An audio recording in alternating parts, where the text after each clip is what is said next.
नमस्कार साथियों, सर्वा क्लासेज में मैं ओपी शर्मा आपका हार्दिक स्वागत करता हूं। साथियों, जैसा कि अपने first grade second grade REET mains और अन्य प्रतियोगी परीक्षाओं के लिए मुख्य रूप से अपने अपना राजस्थान का पीवाईक्यू सीरीज प्रश्नोत्तर सीरीज विगत परीक्षाओं में पूछे गए जो प्रश्न है उसके बेस पे बहुत ही शानदार सीरीज अपने शुरू कर रखी है।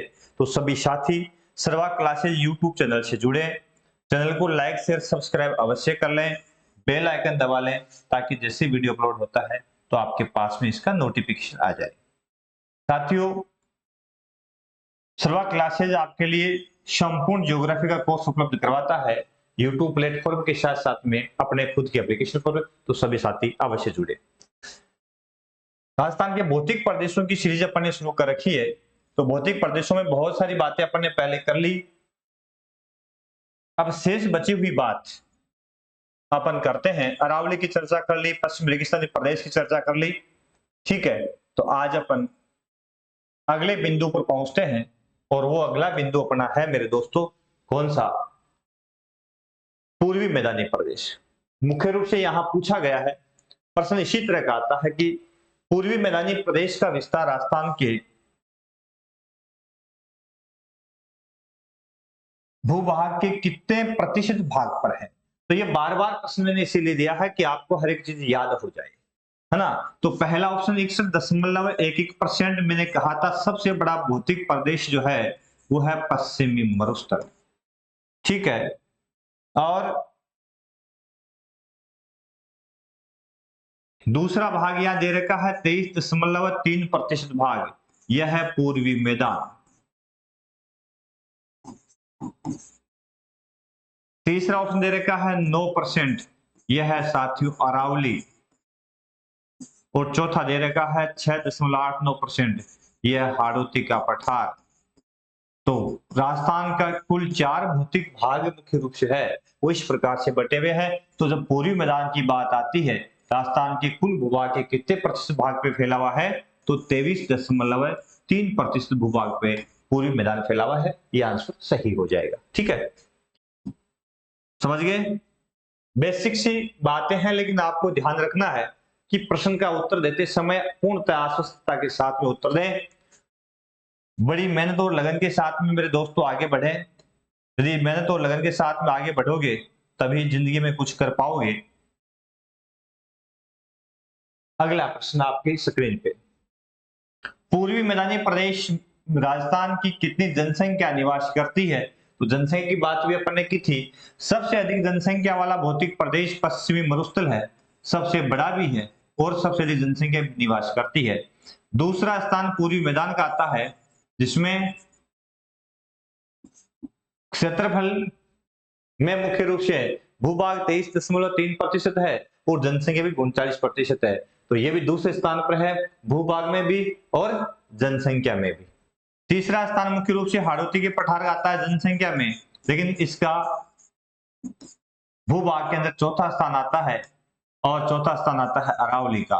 तो याद रखिएगा मुख्य रूप से कि पूर्वी मैदानी प्रदेश में राजस्थान की कुल जनसंख्या उसका कितना भाग निवास करता है, तो 39%। राइट आंसर 39% हो जाएगा। समझ गए? चलो जी आगे चलते।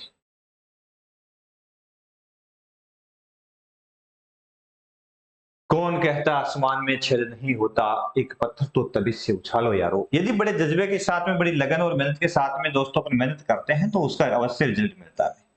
निम्न में से पूर्वी मैदान का भाग नहीं है। 4 भाग दे रखे हैं मुख्य रूप से, तो उसमें पूर्वी मैदान का भाग कौन सा नहीं है? चंबल का मैदान, बनास का बेसान मैदान, माही का मैदान बेसिन और घग्गर का बेसिन। तो मुख्य रूप से जो पूर्वी मैदानी प्रदेश है उसको 4 भागों में बांटा गया है। एक तो माही बेसिन, हालांकि वैसे 3 ही आते हैं, कई राइटर्स उसमें 4 बनाते हैं।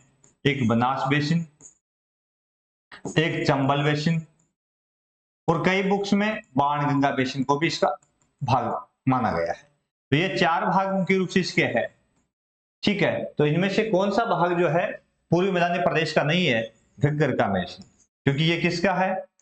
पश्चिमी अर्ध शुष्क मरुस्थल का, अर्ध शुष्क मरुस्थल का हिस्सा है। समझ गए? इसलिए इसका राइट आंसर हो जाएगा। समझ गए? बहुत ही शानदार प्रश्न है, वैसे देखने में इजी लग रहा है लेकिन सस्पेंस में डालने वाला है और ये टॉपिक पूरा कर देंगे अभी। यानी सारे प्रश्न जो अब तक आए हैं वो सारे मैंने इसमें इन्वॉल्व किए हैं, साथ साथ में किस तरह के प्रश्न बनते हैं वो भी सारे इसमें इन्वॉल्व किए हैं, आप समझ जाओगे आराम से। अगला प्रश्न, छप्पन का मैदान किन जिलों में पाया जाता है? फैला हुआ है, पाया जाता है। छप्पन के मैदान की बात आ जाए, छप्पन की पहाड़ियों की बात अपन ने की थी, तो छप्पन की पहाड़ियां तो मुख्य रूप से है, पहले बाड़मेर में थी, आजकल बालोतरा नया जिला बन गया तो बालोतरा में, ठीक है। लेकिन छप्पन का मैदान मुख्य रूप से कहां है? तो ये मैदान, छप्पन का मैदान माही बेसिन का एक भाग है। माही बेसिन का भाग, कौन सा मैदान? छप्पन का मैदान। मुख्य रूप से ऐसा माना जाता है कि माही व उसकी सहायक नदियां, जिसमें 56 नदी नालों का समूह जो प्रवाहित होता है ना, वो उस 56 नदी नालों के समूह वाले क्षेत्र को मुख्य रूप से छप्पन का मैदान कहा जाता है। कई बुक्स में ऐसा भी आता है कि 56 गांवों का समूह, माही बेसिन के अंदर 56 गांवों का वो समूह जहां माही की सहायक नदियां प्रवाहित होती है। डिफाइन तो कैसे भी कर दें, लेकिन ऐसे लोग पूछता नहीं कि किस प्रकार से है। लेकिन माही बेसिन में 56 नदी नालों का प्रवाह जिस क्षेत्र में होता है उसको छप्पन का मैदान कहते हैं। तो मुख्य रूप से यह प्रश्न बहुत बार पूछा गया है कि किन किन जिलों में फैला है। तो प्रतापगढ़ व डूंगरपुर, डूंगरपुर व बांसवाड़ा, बांसवाड़ा प्रतापगढ़, उदयपुर डूंगरपुर। तो इसका राइट आंसर आपका कौन सा है? बांसवाड़ा प्रतापगढ़, ये याद रखिएगा। डूंगरपुर में छप्पन का मैदान नहीं है, ठीक है। तो बांसवाड़ा और प्रतापगढ़। मानचित्र में यदि राजस्थान में पूछ ले तो आपको ध्यान रखना है, यहां प्रतापगढ़ जिला है, यहां बांसवाड़ा जिला है, ठीक है। तो मानचित्र में भी आपको ये दर्शाना हो कि इनमें से छप्पन का मैदान इंडिकेट कीजिए, तो आप ध्यान से इंडिकेट करोगे, आसानी से बता पाओगे, ठीक है ना, ये वाला भाग। चलो जी अगले प्रश्न में चलें। अगला प्रश्न आपकी स्क्रीन पे आ चुका है, 50वां प्रश्न है, कांठल के नाम से किसे जाना जाता है? कांठल प्रतापगढ़, प्रतापगढ़ बांसवाड़ा, डूंगरपुर, उदयपुर, निम्न में से कौन सा राइट है? तो प्रतापगढ़ कांठल कहा जाता है। प्राचीन समय में प्रतापगढ़ को कांठल कहते थे, और इस प्रदेश में माही नदी बहती है, तो माही नदी को कांठल की गंगा कहते थे, कांठल की गंगा के नाम से पुकारते थे, है ना, और प्रतापगढ़ को कांठल कहते थे, ठीक है। इसलिए कांठल के नाम से कौन प्रसिद्ध है? प्रतापगढ़। अगला प्रश्न आपकी स्क्रीन पे आ चुका है, बड़ा महत्वपूर्ण प्रश्न है, बागड़ प्रदेश फैला हुआ है, बागड़ प्रदेश। तो मुख्य रूप से बागड़ प्रदेश का विस्तार कहां है?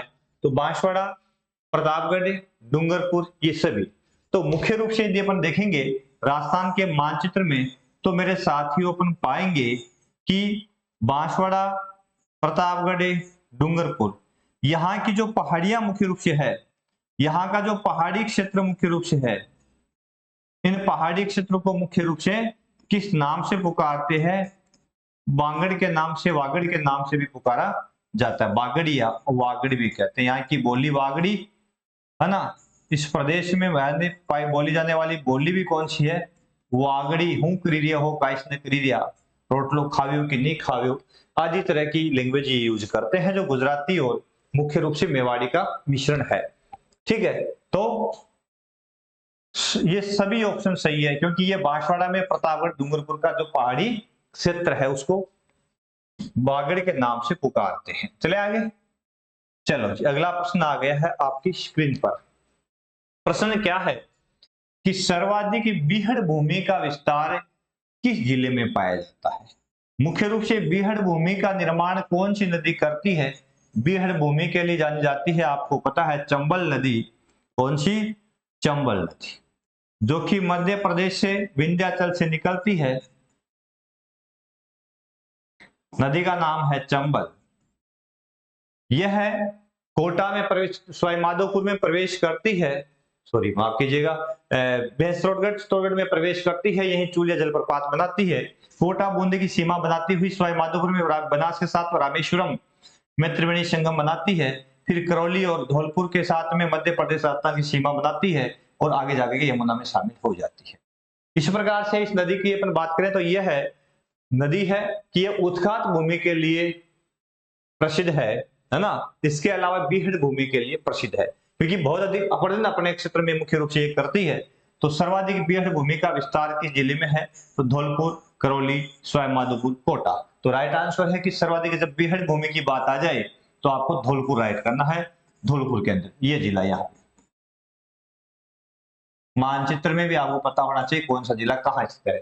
ठीक है, और यदि उत्खात भूमि की बात कर ली कि उत्खात भूमि सर्वाधिक कहाँ है, तब जिसको डांग भूमि, डांग क्षेत्र भी कहते हैं, तो करौली के अंदर। ठीक है, उत्खात भूमि या डांग क्षेत्र की जब बात आ जाए तब आप करौली कर देना। ठीक है, बाकी कर देना धौलपुर। अगला प्रश्न आपकी स्क्रीन पे आ चुका है, बस वही सिमिलर सा प्रश्न, उसी तरह का प्रश्न है कि डांग की रानी के नाम से कौन सा जिला प्रसिद्ध है? तो सबसे अधिक डांग क्षेत्र मैंने कहा था किस जिले में है? तो करौली में। तो डांग की रानी कौन सा हो गया? करौली को डांग की रानी कहा जाता है। उत्खात भूमि का निर्माण चंबल यहां करती है, इसलिए अधिक डांग क्षेत्र होने के कारण इसको डांग की रानी भी कहा जाता है। अगला प्रश्न आपकी स्क्रीन पे आ चुका है, देखिए क्या कहता है प्रश्न कि राजस्थान के पूर्वी मैदान की जलवायु कौन सी है? देखिए संपूर्ण राजस्थान की जलवायु किस प्रकार की है? तो शुष्क, अर्ध शुष्क, मानसूनी, है ना, उष्ण, शुष्क, कई प्रकार जलवायु, आर्द्र, उपाद्र, अति आर्द्र, कई तरह की जलवायु राजस्थान में मुख्य रूप से पाई जाती है। लेकिन यदि अपन बात करें किसकी, अपन बात करें यदि पूर्वी मैदानी प्रदेश की अपन बात करें तो अरावली का जो पश्चिमी भाग मुख्य रूप से है, अरावली का जो पश्चिमी भाग मुख्य रूप से है, यहां तो शुष्क जलवायु है और शुष्कता के साथ में उष्ण गर्म भी है। ठीक है, अरावली के इस भाग में, पूर्वी जो भाग मुख्य रूप से है, यहाँ पे आर्द्र जलवायु पाई जाती है। तो राइट आंसर कौन सा हो गया? आर्द्र जलवायु। ठीक है, और जो हाड़ौती का पठार वाला, जो झालावाड़ वाला क्षेत्र है, यहाँ पे अति आर्द्र जलवायु पाई जाती है। और जो अरावली का भाग मुख्य रूप से है, यहाँ पे उपाद्र जलवायु पाई जाती है।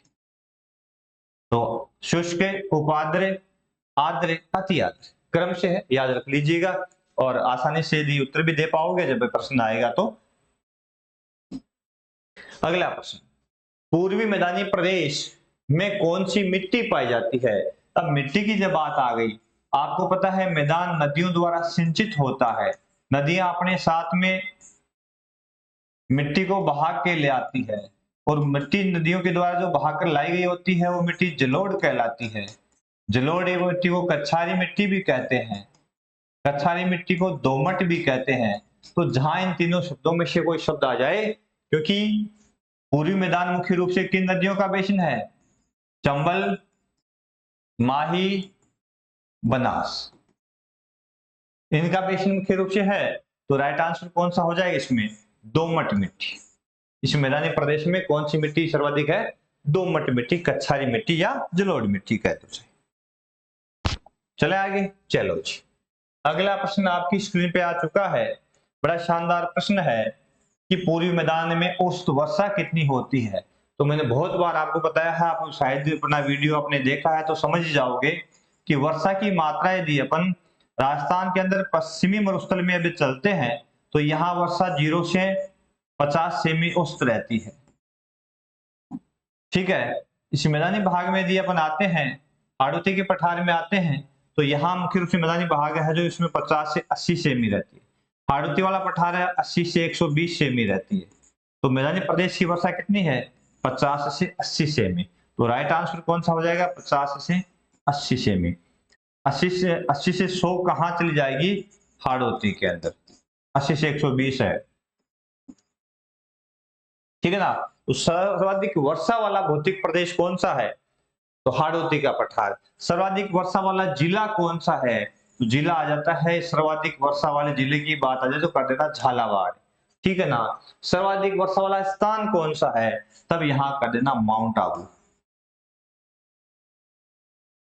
160 सेमी होती है, ठीक है। तो इन बिंदु को एक ही जगह 3-4 प्रश्न आराम से बनते हैं, तो आप क्लियर कर सकते हैं आराम से। अगला प्रश्न बड़ा शानदार प्रश्न आपकी स्क्रीन पे आ चुका है, वो है पूर्वी मैदान को बुंदेलखंड पठार से अलग करने वाला भौतिक भाग कौन सा है। ठीक है, तो अरावली को बुंदेलखंड से अलग करने वाला भौतिक भाग कौन सा है मुख्य रूप से, तो यहाँ पे अरावली,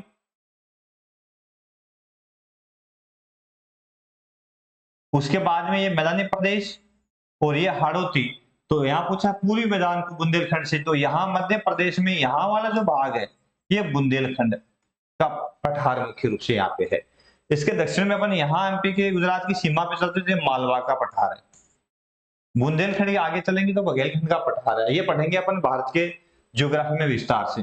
तो यहाँ बुंदेलखंड और मुख्य रूप से पूर्वी मैदान के बीच में यहाँ चंबल जिस क्षेत्र से प्रवाहित होती है, कौन सी नदी, चंबल, जिस भाग से प्रवाहित होती है, ये एक निम्न क्षेत्र मुख्य रूप से है। तो ये कौन सा है, इसको क्या बोलते हैं, इन दोनों के बीच में ये वाला जो भाग है क्या कहलाता है, इसको बोलते हैं महान सीमा ब्रिज, ग्रेट बाउंड्री फॉल्ट। ठीक है, तो मुख्य रूप से ये है, अलग होता है अरावली और इस साइड में विंध्यन कगार, यानी मालवा पठार और बुंदेलखंड का पठार क्या है, विंध्यन जो पर्वत श्रेणी उसकी कगार है, उसके लास्ट वाले क्षेत्र मुख्य रूप से कह सकते हैं, है ना, अंतिम सिरे कह सकते हैं। तो इसमें राइट कौन सा हो जाएगा, महान सीमा ब्रिज, ये राइट हो जाएगी। चलो जी, अगला प्रश्न। अगला प्रश्न है हाड़ौती के पठार का विस्तार राजस्थान के कितने जिलों में फैला हुआ है। अब हाड़ौती के पठार की बात आ जाए और जिले पूछ ले, तो आपको पता है कि मुख्य रूप से हाड़ौती का पठार है, ये जो डिजाइन बनी हुई इस साइड में अलग सी डिजाइन लग रही है, इसी में हाड़ौती के पठार की बात अपन करेंगे। तो यहाँ मुख्य रूप से कितने जिले आते हैं, 4 जिले है। तो राइट आंसर कौन सा है, 4। कौन कौन से, कोटा, बूंदी, बारा, झालावाड़, इन 4 जिलों में मुख्य रूप से फैला हुआ है। लेकिन भौतिक प्रदेश की दृष्टि से अपन देखेंगे तो इन 4 जिलों के अंदर इसका विस्तार हाड़ौती का माना जाता है। फिर भी इसके 2 भाग करते हैं, हाड़ौती के पठार के 2 भाग करते हैं। एक तो करते हैं विंध्याचल कगार और दूसरा करते हैं दक्कन का पठार। जब दक्कन के पठार की बात आती है तब तो ये 4 जिले कर देना, ये भी थोड़ा ध्यान रखना। अलग पूछ ले आगे थोड़ा विस्तार से, दक्कन पठार की बात आ जाए तब तो कोटा, बूंदी, बारा, झालावाड़ में है। और यदि इसका दूसरा भाग पूछ ले तो वो आप कहां करोगे, इस भाग में, इसमें सवाईमाधोपुर, करौली और धौलपुर तक का जो विस्तार है ना, ये वाला जो क्षेत्र है इसको बोलते हैं विंध्यन कगार। दूसरा हाड़ौती पठार के 2 भाग है, एक भाग का नाम विंध्यन कगार भूमि और दूसरे का नाम दक्कन पठार। तो ये वाला जो क्षेत्र है वो दक्कन पठार है और ये वाला जो क्षेत्र है वो विंध्यन कगार है। ठीक है, तो हाड़ौती में मुख्य रूप से 4 जिले, सामान्य पूछे तो 4 जिले ही माने जाते हैं। अगला प्रश्न, अगला प्रश्न है कि राजस्थान का कौन सा भौतिक भाग सर्वाधिक नदियों द्वारा सिंचित है। तो सबसे अधिक नदियां किस भौतिक प्रदेश में प्रवाहित होती है, तो आप पूर्वी मैदान कर सकते हो। लगता है कि मैदान नदियों द्वारा सिंचित है, लेकिन सर्वाधिक नदियां मुख्य रूप से इस भाग को सिंचित करती है ना। काली सिंध है, पार्वती है, कालीशील है ना, आहू है, परवन है, आहू है ना, चंबल है, इस प्रदेश को सर्वाधिक सिंचित करती है। तो सबसे अधिक नदियों द्वारा सिंचित भाग कौन सा है, हाड़ौती का पठार। तो ये सही ऑप्शन आपको क्या करना है, हाड़ौती का पठार, मुख्य रूप से इसमें सबसे अधिक नदियां प्रवाहित होती है। चलो आज अगला प्रश्न देख लो। अगला प्रश्न है बनास बेसिन को किन भागों में बांटा गया है। अब जो पूर्वी मैदानी प्रदेश है उसमें जो बनास बेसिन है, क्योंकि पूर्वी मैदानी प्रदेश को अपन ने मुख्य 3 भाग किए, माही बेसिन, बनास बेसिन और चंबल बेसिन। एक बाणगंगा भी छोटा सा भाग है, इसको बताते हैं। तो मुख्य रूप से भाग किए अपने। तो फिर बनास बेसिन के मुख्य रूप से कितने भाग है, तो इसके 2 भाग माने गए हैं। एक तो है मेवाड़ बेसिन, दूसरा मालपुरा करौली बेसिन। ठीक है, ये किसके भाग है, बनास। तो राइट आंसर ए हो जाएगा इसमें, है ना। 56 का बेसिन मुख्य रूप से किसका है, माही का, बनास का नहीं है। तो इसमें ये गलत हो जाएगा। शेखावाटी प्रदेश किसका भाग है, अर्ध शुष्क का भाग है, तो ये अलग हो जाए, है ना। दक्कन पठार और विंध्य कगार किसके भाग है, हाड़ौती पठार के 2 भाग है, तो ये दोनों फिर अलग है। तो बचा कौन सा, 1 नंबर वाला राइट हो जाएगा। सारे बिंदु आपको पता होने चाहिए कि कौन सा बिंदु किस भाग में है। सस्पेंस और कंफ्यूजन दूर रखें। ठीक है, अगला बिंदु, हाड़ौती पठार की औसत ऊंचाई कितनी है? देखो औसत ऊंचाई पूछ ली है हाड़ौती के पठार की, तो पठार की औसत ऊंचाई की जब बात आ जाए तो कितना राइट, कौन सा राइट हो जाएगा? तो दिखा है 930 मीटर अरावली की औसत ऊंचाई है, क्योंकि अरावली जो पहाड़ी है सबसे ऊंचा भाग है ना, तो अरावली पर्वत की सर औसत ऊंचाई कितनी है? 930 मीटर। उसके बाद में पूछा है 700 मीटर आगे लिखा है। ठीक है, तो ये मध्य अरावली की औसत ऊंचाई है।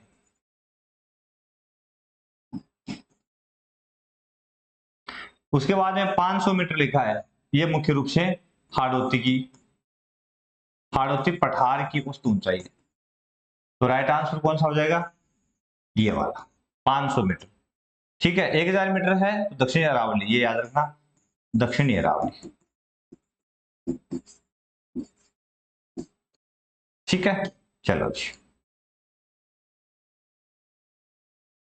अगला प्रश्न आपकी स्क्रीन पे आ चुका है। 62 नंबर, लाल बलुआ पत्थर कहाँ पाया जाता है? जब लाल बलुआ पत्थर की बात आ जाए मुख्य रूप से, तो विंध्यन गगार भूमि है उसमें बलुआ पत्थर मिलता है। तो राजस्थान का जो पूर्वी छोर मुख्य रूप से है ना, उस भाग में बलुआ पत्थर इस भाग में पाया जाता है। तो यहाँ जो धौलपुर वाला इलाका है, इस भाग में लाल बलुआ,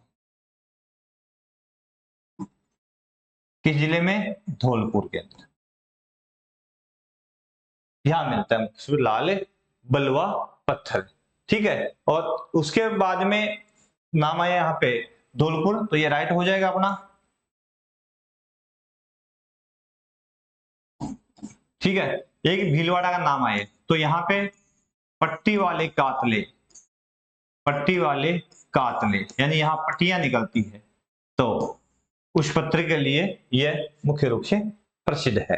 ठीक है, तो याद रखिएगा।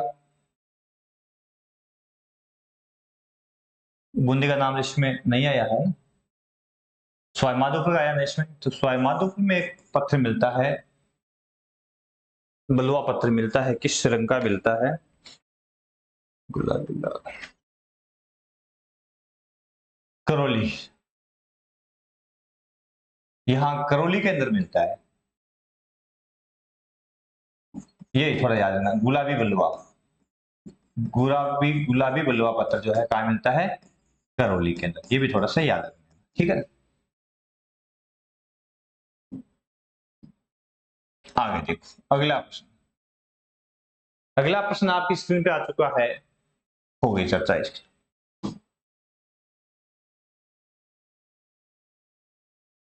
हाँ, बूंदी की पहाड़ियां किस दिशा में फैली हुई है?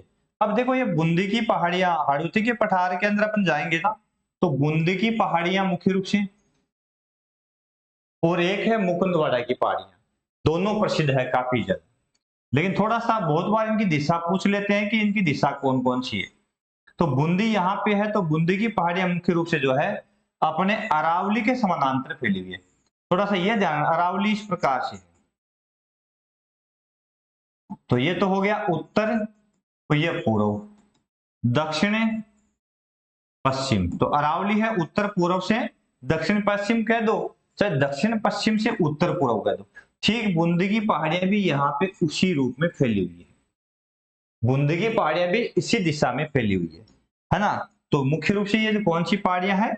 बूंदी की पहाड़ियां इसी रूप में फैली हुई है ना, बूंदी की पहाड़ियां। तो इनकी दिशा कौन सी होगी दोस्तों? दक्षिण पश्चिम से उत्तर पूर्व की, यानी अरावली के समानांतरी ये मुख्य रूप से फैली हुई है ना, तो इनको याद रखना। और ठीक यदि अपन मुकुंदवाड़ा की पहाड़ियों में चलेंगे ना, तो ठीक इसके विपरीत है। ठीक है, विस्तार से लेसन बना रखा है अपन ने। इनकी लंबाई जो बूंदी की पहाड़ियां वो 96 किलोमीटर है।